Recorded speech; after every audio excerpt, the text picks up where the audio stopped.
esse leproso, sobre Jesus. Nós sabemos que a lepra, naquela época, era algo que a pessoa era desprezada. Se a pessoa era cometida de lepra, automaticamente ela tinha que sair do arraial, não importava se ela tinha família, ela tinha que sair de perto das demais pessoas, ela não poderia estar ali próximo, porque era considerada uma pessoa imunda, uma pessoa impura. A gente observa, irmãos, que Jesus ele subiu no monte. Se nós voltarmos um pouco em Mateus, no capítulo 5, Jesus inicia o sermão do monte. Aí Jesus sobe no monte para pregar e para ensinar a palavra do Senhor. O sermão ficou conhecido como o sermão do monte. Jesus sobe, os seus discípulos sobem, a multidão também sobe. Jesus passa ali, segundo alguns estudiosos, muitas horas, e tem aqueles que dizem que Jesus ficou o dia todo pregando esse sermão. É ali que ele vai falar sobre a bem-aventurança, ele vai dizer: bem-aventurados são os pobres, porque Deus de Deus, são os mansos, porque eles herdaram a terra. Ali na bem-aventurança, Jesus sobe para ensinar. Quando ele chega até Jesus, ele se humilha perante ao Senhor, ele se derrama na presença do Senhor. Esse detalhe, o texto disse que ele falou assim para Jesus:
Senhor, olha, eu estou aqui, eu estou desse jeito, mas se o Senhor quiser, o Senhor pode me tornar limpo. Jesus, ele vai me fazer um milagre. Mas eu vejo esse versículo muito interessante, que antes mesmo de Jesus fazer um milagre por fora, Jesus, ele vai trabalhar por dentro. Sabe por quê? Porque tem gente que quer logo ver o milagre acontecer. Tem gente que quer começar a oração hoje e amanhã já vê Deus transformando, já vê Deus libertando, já vê Deus salvando. Só que Jesus não trabalha do jeito que a gente quer. Jesus, ele trabalha de dentro para fora, não é de fora para dentro. Sabe por quê? De fora é fácil mudar, mas quando ele trabalha lá dentro, talvez você não está vendo, mas ele está trabalhando lá dentro do coração. Você apenas está enxergando, mas só Deus entrando com providência lá, ó Deus entrando com providência ali. E quando você menos espera, você começa a ver o trabalhar dele por fora. Jesus olha para aquele leproso e a Bíblia diz que Jesus estende a mão e toca.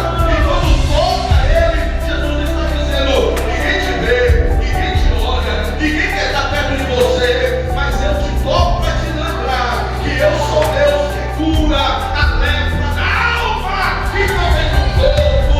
Eu sou aquele que mete a mão dentro da ferida, arranca para fora. Eu sou aquele que mesmo depois de 4 dias digo: Lázaro, sai fora. Não importa se passou, não importa se acabou, mas Jesus tem solução. Então, se você quiser receber a sua vitória, adore ao Senhor. Adore. Esse leproso nos dá essa lição. Adore. Ao invés de você pedir, adore a Deus. Está difícil? Adore. Está doendo? Continue adorando, insistindo, persistindo. Que assim você irá receber a sua cura, a sua vitória. Assim, irmãos, o Senhor, ele declara a vitória em nossa vida. E detalhe, ele faz o milagre.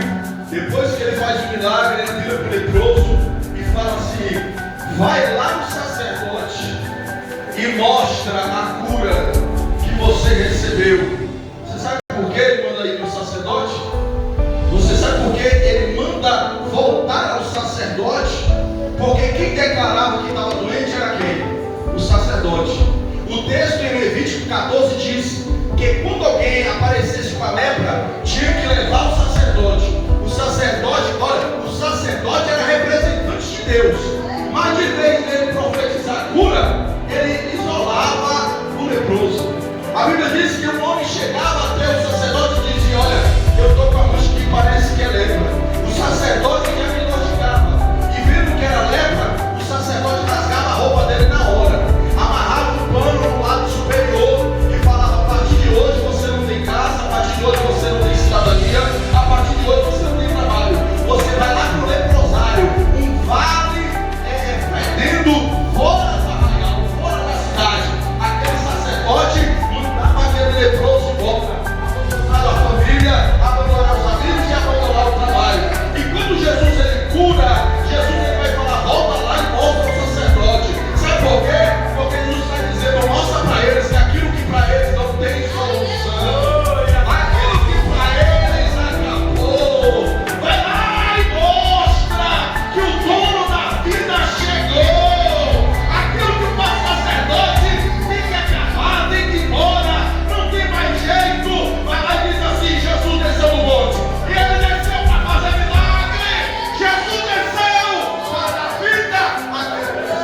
acusação, vai apontando o dedo dizendo, ela pecou,